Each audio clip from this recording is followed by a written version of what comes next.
status of Durant, Barnes, and Livingston? No, those guys are still the same. They're still questionable.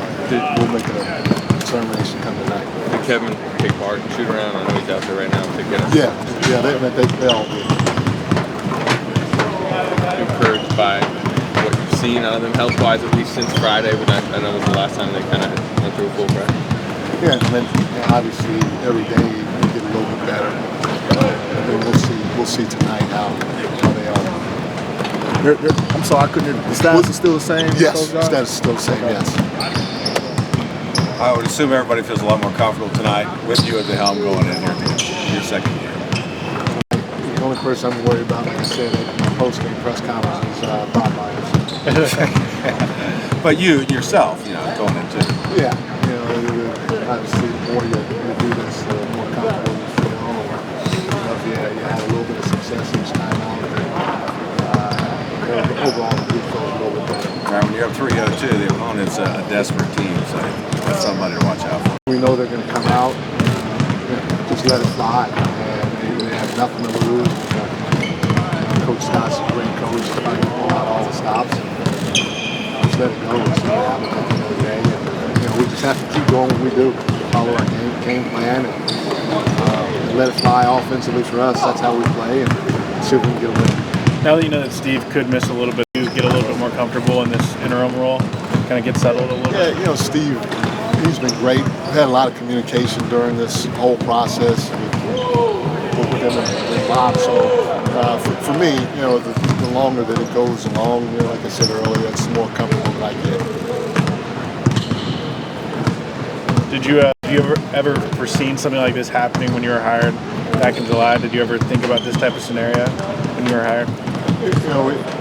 Obviously this happened, the year before with Luke, and so they knew that there was a possibility that it could happen, and we talked about it, but you don't forecast it or say, hey, it's going to happen at this time or anything like that. You just kind of go day by day, and if it does happen, you step in and try to help out as best you can. When you say talked about it, was that like an interview question, or was it just like preparation? How did that come about? No, it really wasn't, because Steve and I known each other for a while, so it wasn't like a formal interview type deal that we went through.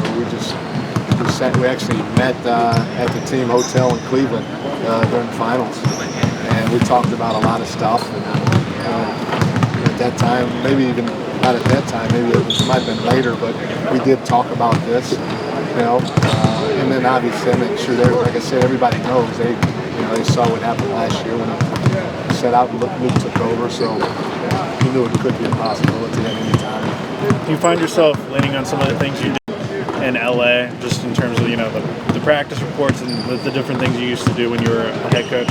No, this is a different team, and I don't think you can coach any team the same.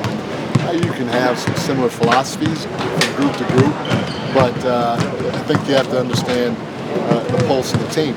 And so Steve has done a terrific job laying that foundation here, and just all of the assistants understand what it's about. Same with the players, and so basically we're just trying to keep it going.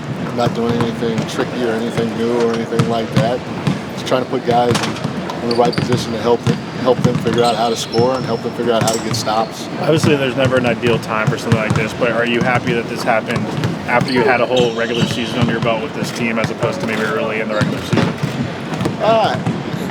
Yes, because obviously I have a better feel not only for Steve but for the entire team and the culture and, like I said, the pulse and so on and so forth. What we do on both ends of the floor technically. So to have that experience with this group under my belt, yes, I'd rather have that than not. Your bonus check after every win. That's a great Bob Myers. Bob! Great question. Oh, sorry. Great question over here. He said yes. Oh, he said yes. You heard that from Double R. We got it on tape. Yes. He said free brunch. Was there a moment you feel maybe for the guys, or they really started to get you, or a moment where they started to crack enough jokes on you, you knew I'm in, or something? Well, they've been cracking jokes on me from day one. So, I tell you, these guys and sometimes I hate saying this about the organization, ownership, management, even Steve, because it sounds so cliche and it sounds like that I'm just making this stuff up. This is a terrific group of people first, and then obviously they can play. And the reason why I say that is they've helped me a ton, and I didn't feel like I had to go quote unquote win them over. I just felt like I wanted to be a part in helping them get this done, and I think they felt the same, and we just kind of let it flow from there. What kind of feedback have you heard from the players? My son actually told me that one of my sons, Cameron, actually told me that Draymond said that. So I'm not looking for that. I didn't ask about that. And they don't need to tell me that. I thought the whole team was. If you look at it, Pat was such a young guy, stepped up, and I thought JaVale too, because he hadn't played that many minutes in a while. What's the latest on Kevin? Their status hasn't changed, and we'll make a determination come season. What specifically is up with Sean Livingston?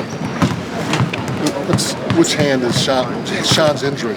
It's his right hand, I believe. It's right. Yeah. Do you know how he injured it and all that? He injured it. He fell on the floor. Yeah, during just in a little scrum, he fell on it, injured his hand. So it's just day to day. Yeah.